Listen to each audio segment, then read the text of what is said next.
Greetings, all.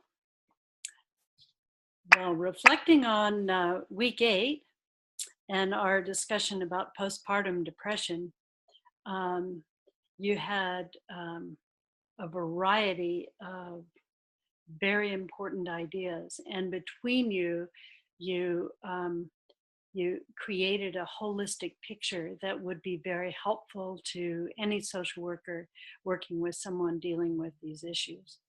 As Ashley points out, it's important to be proactive and discuss postpartum depression with all expectant parents and with their families as well. And this is a critical point since when someone is depressed, they need their their social supports and they need their loved ones to be informed about what's going on so that they can be better prepared to take care of them.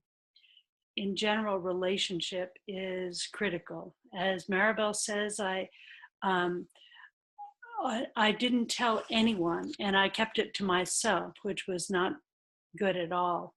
The doctor would ask how I was feeling, and I would lie and say I felt great. Also, Tasha had a similar experience. I'm not sure if I had been experiencing any of this, if I had been experiencing any of the symptoms, if I would have felt comfortable enough disclosing it. And Samantha says, I didn't share any of my feelings with family, friends, or doctors because of that stigma that surrounds postpartum depression.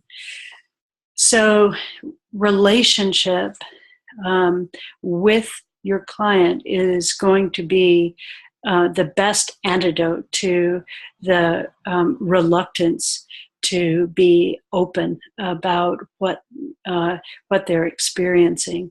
A trusting relationship is the best antidote for stigma.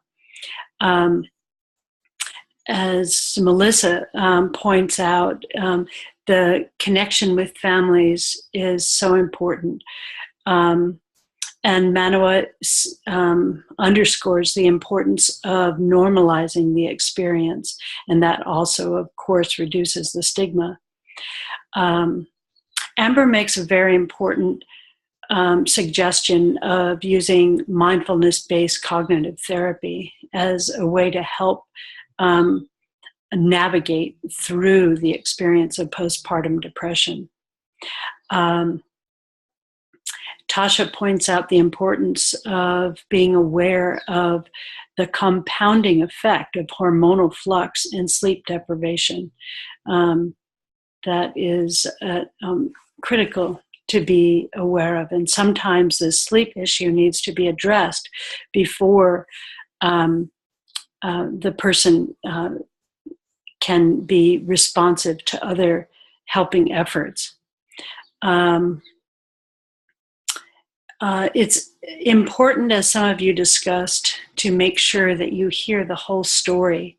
As Samantha points out, there can be hazards in focusing, for example, only on strengths,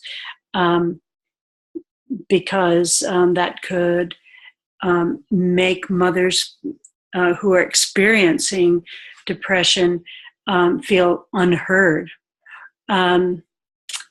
In general, it's important for you to be aware that the strengths perspective is not a therapy technique, it's a perspective.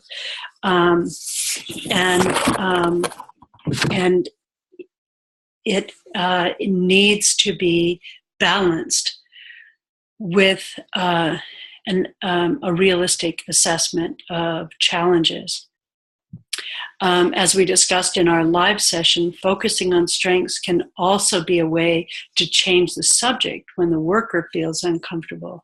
And this is a very important insight and evidence, more evidence about why it's so important to engage in mindful practice.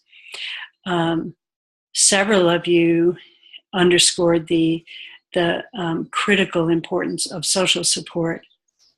And Amber makes the important point that a narrative therapy approach should be handled judiciously, because you certainly don't want to create a situation in which a person experiences the re-traumatization of retelling a traumatic story. On the other hand, it's important to be aware that a basic tenet of narrative therapy is retelling a story in a new, more empowering way. So a judicious use of narrative therapy can be very effective. Overall, you have put together ideas that are going to be very useful to each of you in framing your understanding of postpartum depression. And so once again, I celebrate your efforts.